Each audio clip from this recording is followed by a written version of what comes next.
টানা 2 জয়ে প্লে অফের আশা জাগিয়েছিল নোয়াখালী এক্সপ্রেস।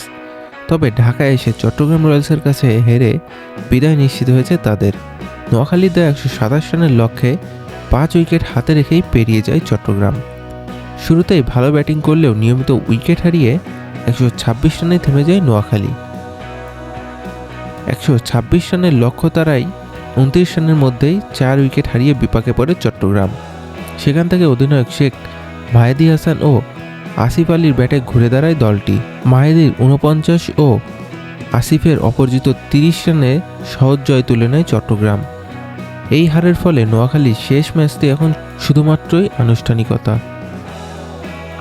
এর আগে টসে হেরে ব্যাটিং করতে নেমে হাসান ইসাকিল ও সৌম্য সরকারের ব্যাটে ভালো শুরু পায় নোয়াখালী, যদিও ইনিংস বড় করতে পারেনি দুই ওপেনারই।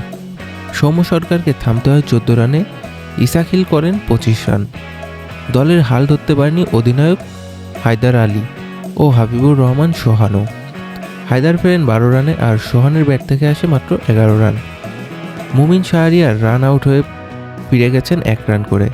জাকের আলী ধীর গতিতে ইনিংস খেলেও তিনিও বড় কিছু করতে পারেননি, ফিরেছেন মাত্র 22 বলে 23 রান করে। সেই দিকে দলটির রান বাড়ান সাব্বির হোসেন।